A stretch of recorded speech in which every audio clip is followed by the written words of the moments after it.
На Бојко Борисов му се допаја францускиот предлог, најави дека 59 мината пратеници од ГЕРБ ке го поддржат и ја повика владата на Кирил Петков што поскоро да го достави до парламентот, каде е убеден дека ќе биде поддржан од мнозинството пратеници, но побара претходно да се свика Министерскиот совет, да се даде предлог и да се достави до Народното собрание, а тие ќе го поддржат.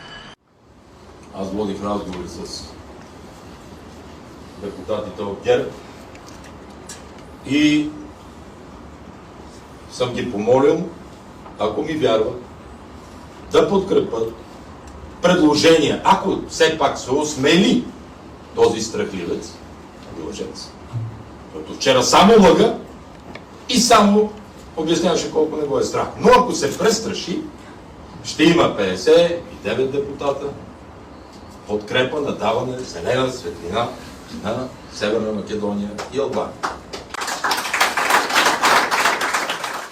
За Борисов текстот на предлогот е навистина многу добар и ги вклучува сите стравови, нервози и она што ја засега Бугарија. За оваа одлука веднаш доби честитки од еврокомесарот за проширување на Европската унија Оливер Вархеј.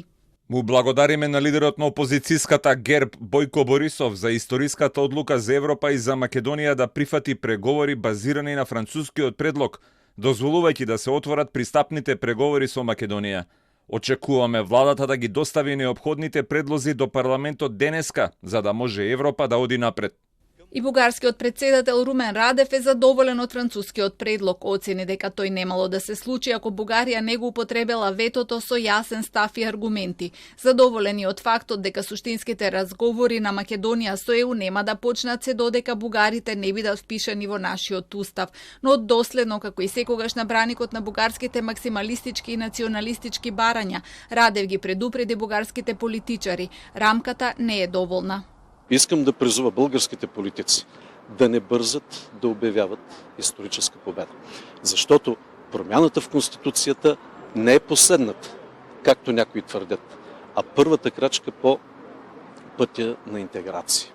Бугарскиот председател тврди дека самата преговарачка рамка не е гарант за бугарските интереси, вистинската заштита на нивното културно-историско наследство, на промената на учебниците и надписите на спомениците во Македонија, зависи од содржината на билатералниот протокол, бидејќи врз основа на него Европската унија ќе следи што треба да се бара и заштитува во процесот на преговорите.